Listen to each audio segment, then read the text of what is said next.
President Raisi, সে হচ্ছে আহলুত তাশাইয়ুফ কুবরা। সে যখন প্রধান বিচারপতি ছিল তেহরানে, তখন ৬,০০০ এন্টি শিয়াকে ফাঁসির রায় দিয়ে হত্যা করছে।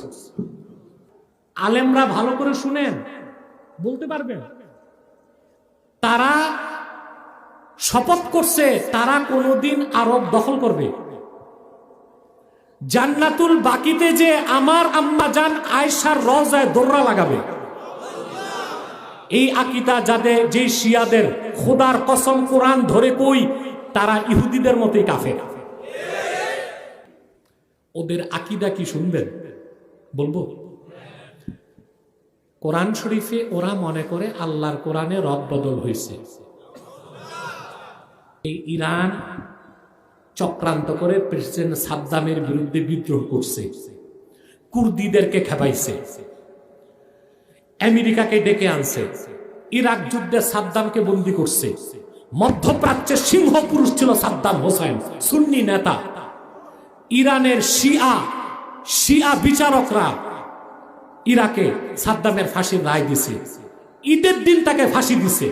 ফাঁসির পরে শিয়ারা সাদ্দাম হোসেনের চেহারায় নিক্ষেপ করছে। আমেরিকার ইহুদিরাও যা করে নাই, ইরানের শিয়ারা তা করেছে, ইরাকের শিয়ারা তা করেছে। তারা মুসলমানের বন্ধু হইতে পারে না। বাংলাদেশে সাংবাদিক যেগুলো আছে, যে চ্যানেল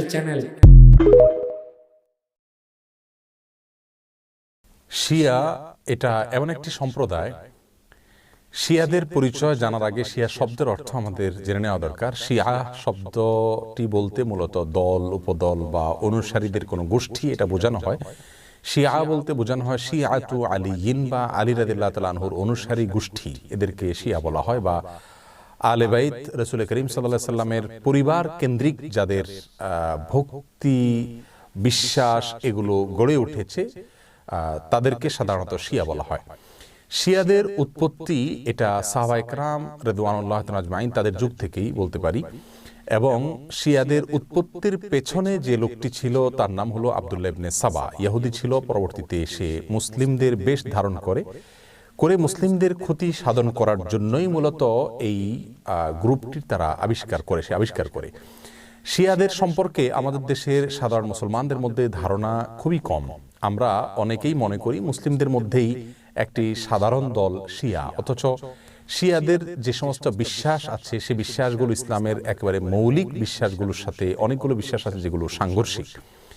অনেক ভাই বোনরা মনে করেন যে শিয়াদের সাথে আহলুস সুন্নাহ ওয়াল জামাআতের, অর্থাৎ যারা কোরআন এবং সুন্নাহকে দলিল হিসাবে গ্রহণ করে সেটাকে অনুসরণ করে, তাদের সাথে শিয়াদের একটা পার্থক্য, তারা মনে করেন যে শুধুমাত্র খেলাফত নিয়ে, অর্থাৎ আবু বকর রাদিয়াল্লাহু তাআলা এবং আলী রাদিয়াল্লাহু তাআলা আনহুর ভিতরে কে বেশি খেলাফতের হকদার, এটা নিয়ে মত পার্থক্য। আসলে বিষয়টা তা নয়, বরং শিয়াদের বিশ্বাসগুলোকে একত্র করা কঠিন। তাদের মধ্যে অনেকগুলো দল উপদল আছে, তার ভিতরে কমন কিছু বিশ্বাস আছে বেশিরভাগ শিয়ারা লালন করে।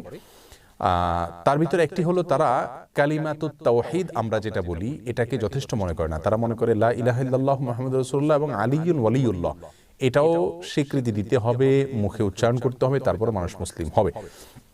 তাদের মধ্যে কোনো কোনো গ্রুপ আছে যারা কোরআনে কারীমের ৩০ পারার যে কোরআন, এটার ব্যাপারে তারা সন্দেহ পোষণ করে এবং তারা কোরআনের বিকৃতিতে বিশ্বাস করে বা বিকৃতি করে, এটাকে তারা সঠিক মনে করে বিকৃতি করে থাকে।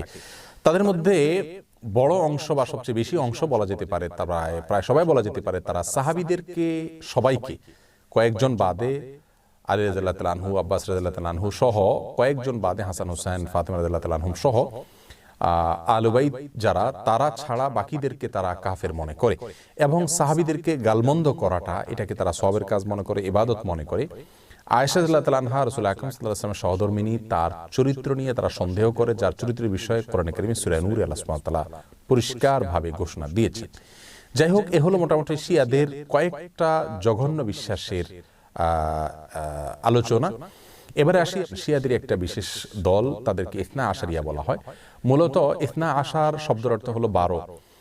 ইসনা আশারিয়া গ্রুপ বলতে শিয়াদের ওই গ্রুপকে বলা হয় যারা 12 জন ইমামে বিশ্বাস করে, অর্থাৎ যারা মনে করে যে 12 জন ইমাম আল্লাহর পক্ষ থেকে নির্ধারিত, তারা রাসূল করিম সাল্লাল্লাহু আলাইহি ওয়াসাল্লামের ওয়াফাতের পরে ধারা পরম্পরায় আসছেন এবং তাদের মধ্যে প্রথম ইমাম ছিলেন আলী রাদিয়াল্লাহু তাআলা আনহু এবং সর্বশেষ ইমাম ছিলেন মুহাম্মদ ইবনুল হাসান আল আসকারি। এসব ইমামদের সম্পর্কে, ইমামদের মধ্যে সর্বশেষ ইমাম যিনি মুহাম্মদ ইবনে হাসান আল আসকারি, তারা মনে করে তিনি লুকায়িত হয়ে গেছেন, আবার প্রকাশিত হবেন, এবং এই ইমামরা সবাই নিষ্পাপ, তারা কোনো ভুল ত্রুটির ঊর্ধ্বে, এবং এই ইমামরা সকল প্রকার ইবাদত বন্দিগির ঊর্ধ্বে উঠে গেছেন, তাদের কোনো ইবাদত বন্দিগি করতে হয় না। এই বিশ্বাসগুলো লালন করে থাকে ইসনা আশারিয়া গ্রুপ। শিয়াদের ব্যাপারে আমাদের ধারণা কি হবে, তাদেরকে আমরা কাফের বলবো কিনা? উত্তর হলো, শিয়াদের মধ্যে যারা আয়েশা রাদিয়াল্লাহু তাআলার চরিত্র নিয়ে সন্দেহ করে, কোরআনের ব্যাপারে যাদের সন্দেহ রয়েছে এবং বিকৃতি সাধন করে থাকে, এবং কেউ কেউ আছে রাসূল করিম সাল্লাল্লাহু আলাইহি সাল্লামের রিসালাত নিয়েও সন্দেহ করে। তারা বলে যে জিবরিল ভুলে রাসূল করিম সাল্লাল্লাহু আলাইহি সাল্লামের কাছে রিসালাত নিয়ে আসছিল মূলত আলী রাদিয়াল্লাহু তাআলার কাছে। এরকম আর অনেকগুলো বিশ্বাস লালন করে। এই সম্প্রদায়গুলোকে বা এইরকম বিশ্বাস লালনকারীদেরকে আমরা মুসলিম মনে করতে পারি না। তবে হ্যাঁ, তাদের মধ্যে অনেকগুলো গ্রুপ আছে যাদেরকে সরাসরি কাফের বলা যায় না, তাদের অনেকগুলো ভুল এবং ভ্রান্ত বিশ্বাস রয়েছে। এদের মধ্যে সবচাইতে সাধারণ যেটা বিশ্বাসের দিক থেকে সবচাইতে তুলনামূলকভাবে কম জঘন্য বলা যেতে পারে, সেটা হলো আবু বকর রাদিয়াল্লাহু তাআলা চাইতে আলী রাদিয়াল্লাহু তাআলাকে খেলাফতের জন্য অধিক হকদার মনে করা। শিয়াদের অনেকগুলো ভ্রান্ত বিশ্বাস নিয়ে বিস্তারিত এবং বিশদ আলোচনা করা দরকার, তা না হলে তাদের বিষয়ে আমাদের ধারণা পরিষ্কার হবে না। একজন মুসলিম হিসাবে আমাদেরকে সঠিক ধারণা যেমন রাখতে হবে, তেমনি ভাবে ইসলামের বিষয়ে কারা কি ভুল ধারণা লালন করে সেগুলো আমাদের জানতে হবে। কোরআন নিয়ে যারা সন্দেহ করে, সাহাবীদেরকে যারা গালমন্দ করে, সাহাবীদেরকে যারা কাফের মনে করে, এবং রাসূল করিম সাল্লাল্লাহু আলাইহি সাল্লামের সহধর্মিনীর চরিত্র নিয়ে যারা সন্দেহ করে, কোরআনের বিকৃতি যারা সাধন করে, এদের ব্যাপারে আমাদের ধারণা কি হওয়া উচিত সেটা আমার মনে হয় যে কোনো সাধারণ দর্শক শ্রোতাই আমরা সহজেই সিদ্ধান্ত নিতে পারবো। আল্লাহ তাআলা আমাদের সকলকে সঠিকটা বুঝার তৌফিক দান করুন।